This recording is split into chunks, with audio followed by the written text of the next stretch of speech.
What's up, everybody? Good to be back. We're talking a little bit about Kirk Cousins, a little bit about hindsight, and a little bit about the upcoming Bears game here on the Locked On Vikings podcast. Welcome in, everybody. As always, I'm your host, your pal, and the kid you copied off in math class. My name is Luke Braun. You can find me on Twitter at LukeBraunNFL. You can find the show on Twitter at Locked On Vikings. Today's episode is brought to you by Prize Picks. It is not what we usually would have on a Thursday, which is Crossover Thursday, but it's brought to you by Prize Picks nonetheless. It is a fun, easy to play sort of twist on daily fantasy.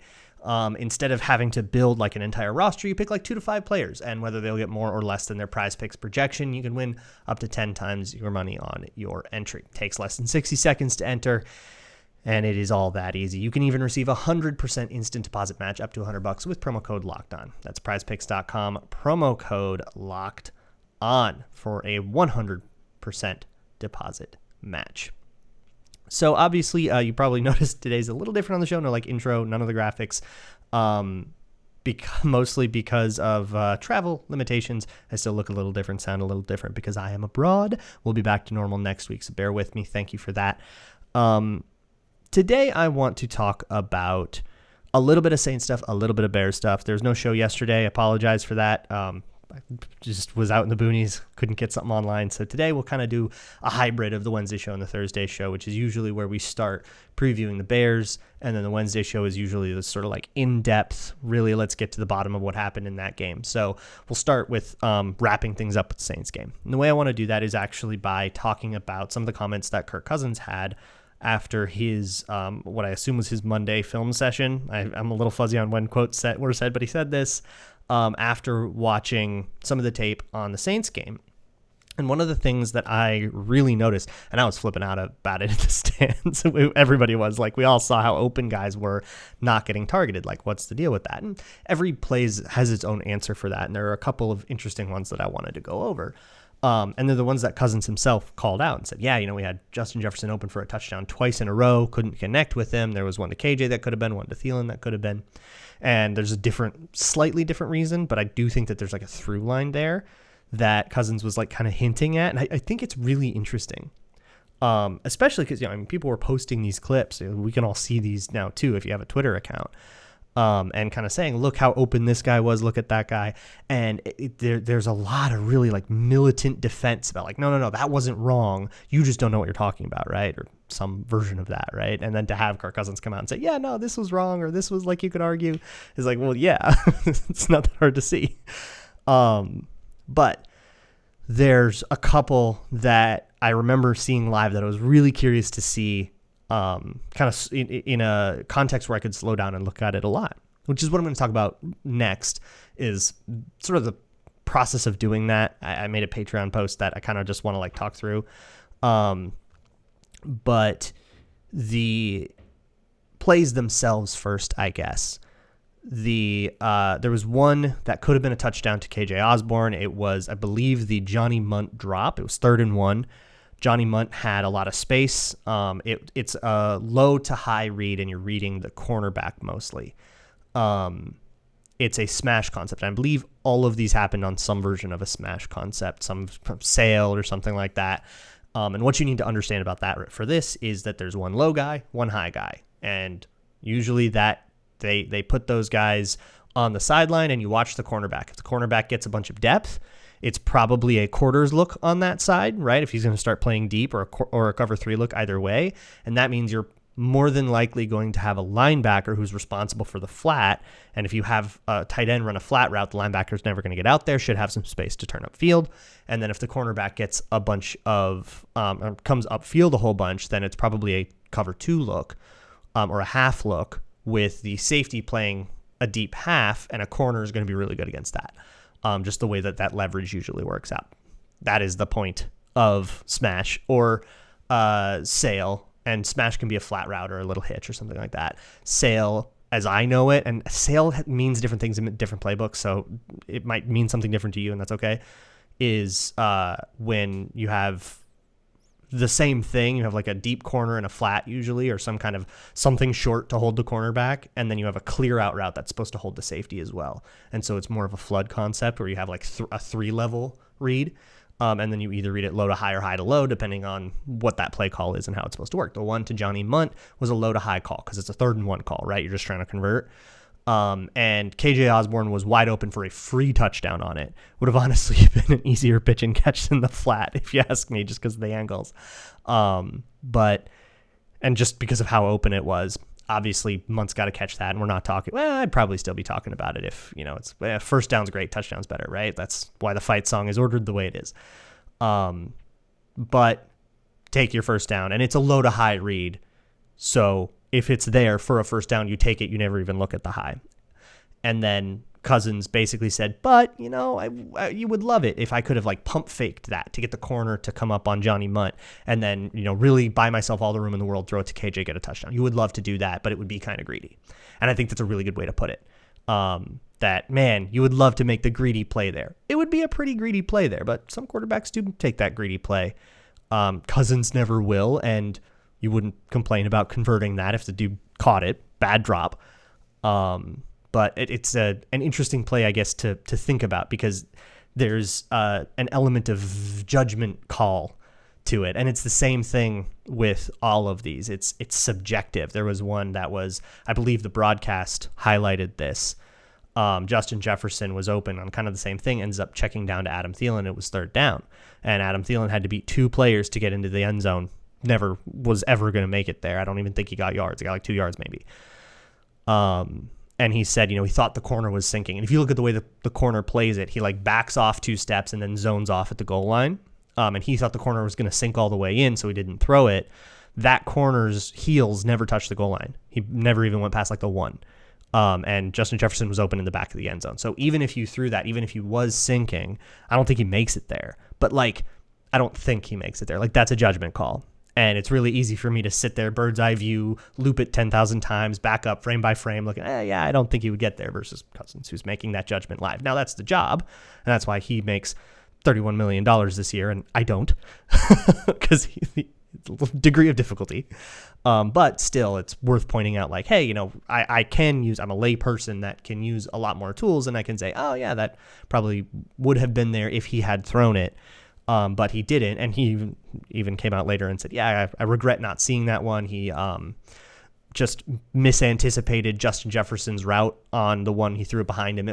He was open in the back of the end zone, but he threw it behind him, and it was incomplete. And Jefferson really wanted to have that one back too. He thought he could have caught that. Would have been hard, but he thought he could have caught that. And then Cousins said, I didn't think he would break inside as hard as he would, and that's just chalk that up to a chemistry thing, and that's just one of those hard things for a quarterback and wide receiver that you only really get with guys that play together for years and years and years and years. You don't really get that by year 3.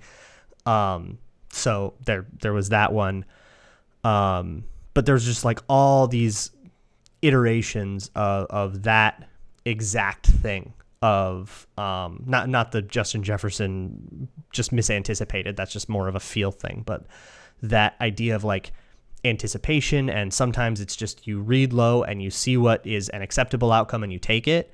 But what an acceptable outcome is can also be a subjective matter. What is an acceptable outcome on a 1st and 10 pass play? You could say a successful play, which a lot of places will define as 4-yard gain or 5-yard gain.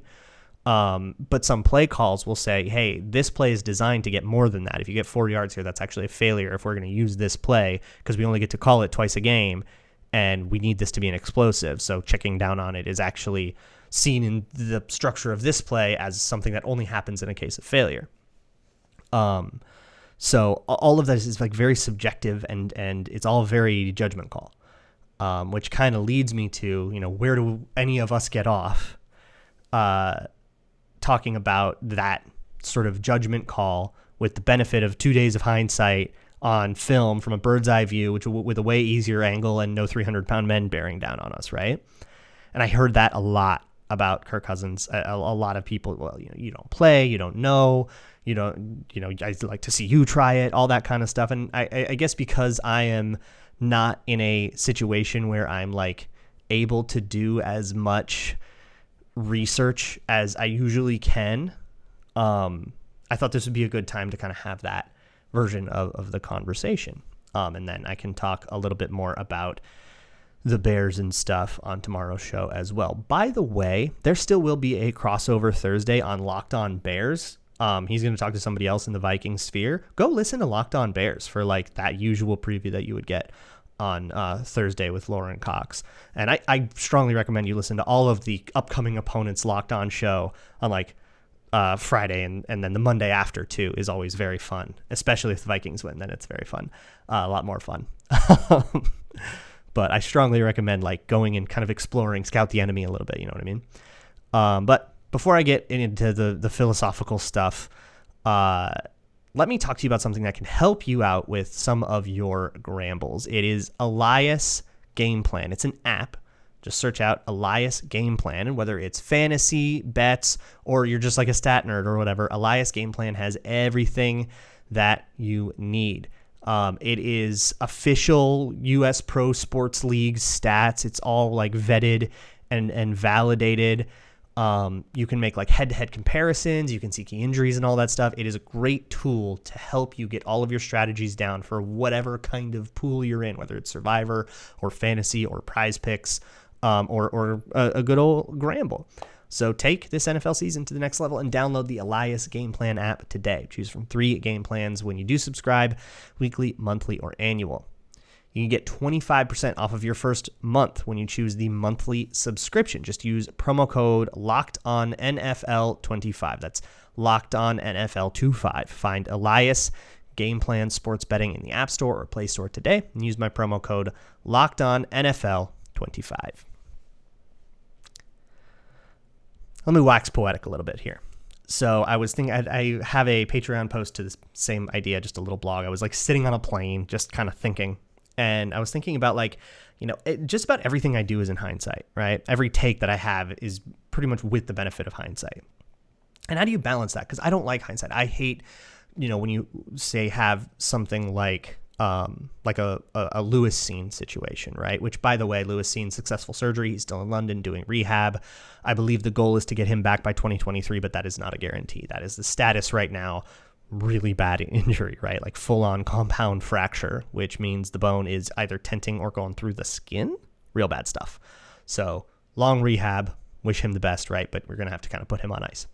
And invariably, I know I'm going to hear it. If he's not ready to go by 2023, and let's say he's on the pup to start the season, which is a very distinct possibility, somebody's going to be like, Quasey doesn't know how to draft. Bust. Which is like this terrible hindsight thing, right? Like, how in the world was he supposed to know that there was going to be a compound fracture? And if you're actually thinking that, you're pretty clearly not thinking things through, right? And I hate hindsight for that reason. But at the same time, I rely on it for things like that Kirk Cousins conversation. My live understanding of that Johnny Munt drop with KJ Osborne deep was what a horrible misread. And then you go and you look at it and you say, oh, there's a low to high read. It was Sale. It was 3rd and 1. He was supposed to do that. And the cornerback wasn't as far up as I thought on live watch. Game happens fast. I certainly don't have a pro's eye. And that's why I kind of say, game day tweets don't count. And I think just about every Monday show, I kind of say I reserve the right to go back on any of these things that I'm saying because I want to go look at it slowly, right? I want to inform my opinion with the benefit of hindsight because the hindsight sure is a benefit, right? Hindsight's 20/20. And I think you just kind of have to be responsible about that, right? You have to acknowledge, hindsight is 20/20. So if I'm expecting somebody to know how things turned out when it's a probabilistic thing, like a draft pick, then that's probably unfair. But to use it myself to say, I don't have to be right on game day, right? It's not my job to be right on game day. Probably it's more my job to be like feeling the emotions on game day, right? And feeling it with all of you. I think that's what the game day recap is for. And then you get to the Wednesday show and the Tuesday and the film watching and the Patreon and all that stuff. That's where I can really feel a lot more pressure to be like, okay, this needs to be correct now because this isn't just an immediate reaction. And I feel really comfortable with that. I feel really comfortable with like there being a difference between what I immediately think and then what I later go back and find out because I can't see everything all at once, all on the field. There's probably fewer than 32 people in the world who can do that. And most of them are NFL quarterbacks. And like that I was just kind of thinking about like the idea of hindsight and the easy for you to say, right? There was a lot of the talk about those Kirk Cousins missed opportunities. You say, oh, well, easy for you to say without a guy bearing down on you and stuff, and like the timing angle of it, which is another thing I didn't really talk about, like the idea of like, well, he would have had to, like the one where he would have had to pump fake, and it would have been kind of a greedy play, and it would have taken longer to pump fake. Well, on that one, he had time. There was nobody bearing down on him. It was a naked rollout, and nobody nailed the quarterback. So he did have time to do it, but again, it would have been a greedy play, and he hadn't progressed the read past there, so he didn't even know. But there's also this idea of like, well, can I expect a quarterback to see what the safety did, even though we haven't gotten to that part in the progression yet? Like, can you expect a quarterback to just have that peripheral vision, that peripheral sense? I think yes. If you are holding them to, the highest of, this is a guy that is our franchise guy that we think we can win a Super Bowl with, and blah, blah, blah. Everything the Vikings have told you about Kirk Cousins when asked, whether it's the Wilfs or Kwesi or O'Connell, they've all gotten that question, and they've all said, yeah, of course we think we can win the Super Bowl with this guy. And I think if that's the standard, then yeah, I think you can say, well, he should probably know on that KJ Osborne, Johnny Munt drop play, the safety bit really hard on play action and moved way too far to the inside. That's why KJ Osborne was open so hard. And I think just having that general background awareness of where the safety is at all times is like a Tom Brady, Aaron Rodgers thing, one of those things that sets those greats apart. And saying, with the benefit of hindsight, well, he didn't see that, and that's the difference between him and the true greats. It's not even that much of like a hater thing to say. It's, do you think Kirk Cousins is one of the best, 3 quarterbacks in the league? Is he going to the Hall of Fame? No, he's not going to the Hall of Fame, right? Nobody thinks that. And so what if somebody said, well, why? What's the difference? What's stopping Kirk Cousins from being on the level of Tom Brady? Well, there's one example, right? And that's just like information.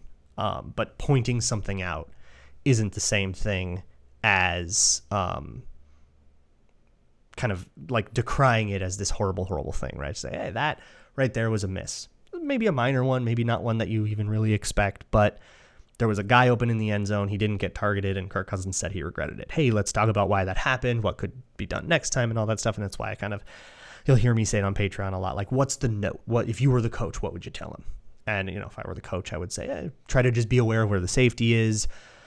Let's talk about if we want to play this greedy or if we're okay with not playing it greedy. We would probably have been okay with converting that one to Johnny Munt if he had caught it. So maybe we don't have to be so greedy, but it would be like a conversation I would have with him, like a back and forth, not just an instruction. And I think that's how you have to think about it in hindsight. You have to have a certain degree of like humility for, I don't need to be right away. And I don't need to stick by whatever I thought immediately. And if I can take my hindsight informed opinion and just like place it right on top of and cover my immediate opinion and be okay with the fact that, hey, my immediate opinion might not have been as accurate as my new one, and have the humility to understand whatever I thought immediately doesn't need to be defended or stuck by, then I think you can do something really, really cool. And I guess that's why I wanted to have that conversation. Then I think you can be in a much more responsible place, and I think you can just ultimately find the right answer to whatever question you have way more often. So let's take this Saints game, put it in a little box, put it away. I might talk about it more on the bye week just because I feel like I haven't gotten to really go into it as much as I wanted to because of being abroad and stuff. Definitely we'll do that on Patreon. Might do it on here, might do something else over the bye week. We'll play it by ear. But for now, put it in a little box. We won't talk about it again except when we do bold predictions for the Bears game. So let's talk about the Bears game. I just want to do like a broad strokes idea, like where we're at here with that game. But first, let me talk to you about finding employees. If you are in a hiring season right now, and it is, fall is kind of hiring season, football season is hiring season to some degree, you got to be on LinkedIn Jobs.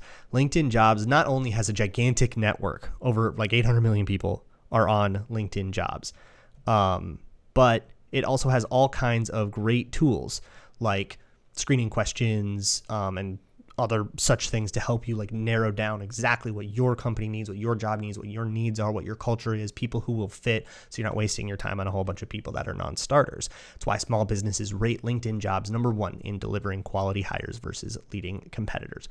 LinkedIn Jobs helps you find qualified candidates that you want to talk to faster. Post your job for free at linkedin.com/LockedOnNFL. That's linkedin.com/LockedOnNFL to post your job for free. Terms and conditions apply. Okay, let's talk about the Bears. Yikes. That's my initial Bears thought is, oh boy, those guys are struggling. And I'm actually looking forward myself to listening to Lauren Cox. I usually use these Thursday episodes when it's a crossover Thursday to kind of get myself acclimated. And I usually end up just like asking the other host questions about the team, just to get my own like sense of information. But I've talked to Lauren a little bit about the Bears this year as the season has gone on and in another like NFC North events and stuff. And it's just, it's one of those like our expectations were low, but oh my God kind of deals. Do you know what I'm talking about with stronger language? Where you didn't think you'd get much from the Bears, but actually seeing it in action is particularly pathetic. And it's weird to say that about a 2-2 team, right? But everybody kind of knows that it's like not a great 2-2 team.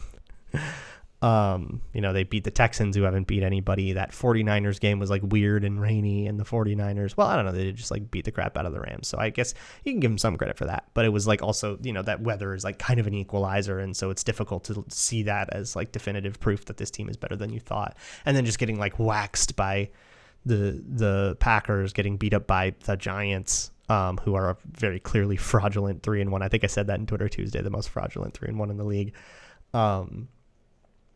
And if you look at like what's happening in their games, the protections are not only losing, like you're losing a lot of blocks, but they're broken protections. And that's been a problem with the Bears for the last couple of years. I think it's always been a Sam Mustipher thing. And I don't watch the Bears nearly closely enough for me to be the authority on this. I'm just sort of thinking out loud here. But so if Lauren says something different, listen to him. But, I think that's always been him because the protections have always been the worst when he's been in. He went in, I think he was the center for that debacle. I think it was week 3 last year against the Browns. You might remember that as like the Justin Fields debut disaster game where all the protections were always broken and he took like 9 sacks, and now it's like happening again. And how Justin Fields deals with sacks. We saw it a ton, and pressure. We saw it a ton in the Monday night game the Vikings played in Soldier Field last year. When Justin Fields is under pressure, he's really, really, really excited to take his eyes down and run, or at least to break the pocket. Sometimes he will keep his eyes up and go downfield, but it's not a get the ball out quickly kind of guy. Compare this to Kirk Cousins, who I criticized him a lot for not doing this against the Lions, but typically outside of that, and I think that was just an off day, typically Kirk Cousins is very quick to get to his hot, which is when you don't have enough blockers for how many blitzers there are. That probably means that there is something short, and most plays will have it, unless it's like 3rd and long. We'll have a running back check down, either a hook over the middle or running out to the flat or something like that. Something that's hot. If a guy is coming and he's unblocked, it's now your job to get rid of the ball before he gets there. You kind of become a de facto extra blocker by you being responsible for the free rusher as the quarterback, right? And Cousins usually pretty good at getting to that hot read. I even wrote like an entire puff piece in 2020 about it. Or no, it was in week 3, 2021 about it. Same week. But that is not Justin Fields' way. He won't get to the hot. He's not trying to get rid of the ball. He's trying to save and rescue every play, playing a little bit of hero ball. And I think that's just a facet of having to be that guy in college, because a lot of college quarterbacks are that guy, and then really having to be that guy on the Bears with no help or nothing around you. You've kind of realized, like, if I don't do it, nobody will. And you get used to playing this Superman brand of ball. And Mike Zimmer And the Vikings were really, really aware of that and really played in a way that meant like, hey, if he breaks the pocket, if he starts running around, we got to make sure that we're on these wide receivers. If they come back to the ball, how to play it. Like if they start scrambling, how to play it. And then also relentless pursuit. This is a big DJ Wanham game, and I don't think that's a coincidence. Wanham in open space, chasing a guy down. That's like where he thrives. That's like his strength. And he's honestly, I got to give some credit. I've been a big hater on DJ Wanham, and I got to give some credit. He's had a really nice year in more traditional defensive end roles. Rotational guy still. I'm not sitting here saying let's start him, but a step forward, I would say. And that's very nice. But that doesn't change what he was always good at, which is when he's not blocked, or once he's done being blocked, or once the pocket has broken and he doesn't have to defeat a block anymore and he's just chasing a guy down. He's just really, really fast for an edge rusher, and that really comes in handy in these kinds of situations when you got a guy trying to run around and play hero ball. So beating the Bears is going to come down to that. You can almost sort of rely on they're going to blow some protections. All of the four-man twists and stunts in games that have kind of not worked very well feel like they're going to work against the Bears, because the Bears are one of the worst teams in the league at handling that. But you have to make sure that if you're going to force Justin Fields to start improvising, you got to make sure that you also punish that improvisation. Otherwise, they can pull off the upset. The Vikings are 7-point favorites at home as I write this right now, or as I say this right now, which is not huge. Like that's not, you're not a 2-score favorite, you're a touchdown favorite at home. That's a comfortable advantage, but far from a guarantee.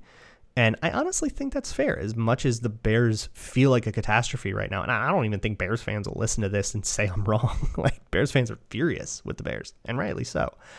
But that doesn't make, there's no such thing as a guarantee in the NFL, you know what I mean? And the Bears have enough stuff going for them where I think if the Vikings approach this in the wrong way, they could be in more of a game than they really expected. Will that happen? I don't know. Got to think about it. We'll talk about it next time.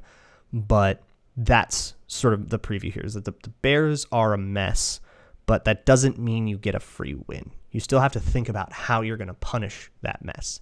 What mistakes do they tend to make? What mistakes can you rely on them making?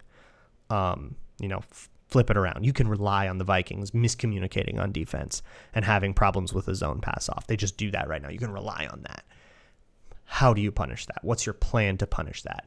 Flip it around to the Bears. You can rely on a blown protection on offensive line or on a failed one-on-one. Are you going to try to get free rushers? Are you going to try to get one-on-ones with Danielle Hunter against a 5th-round rookie as a tackle? Or maybe he's playing guard now.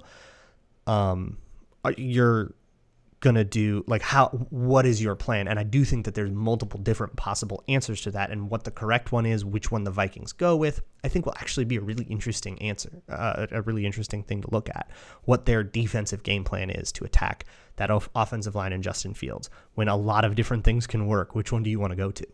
It sort of answers something about your identity. So, tomorrow I'm going to try to do bold predictions. Might not be able to do the Grambling You Betcha thing, but we'll do definitely bold predictions.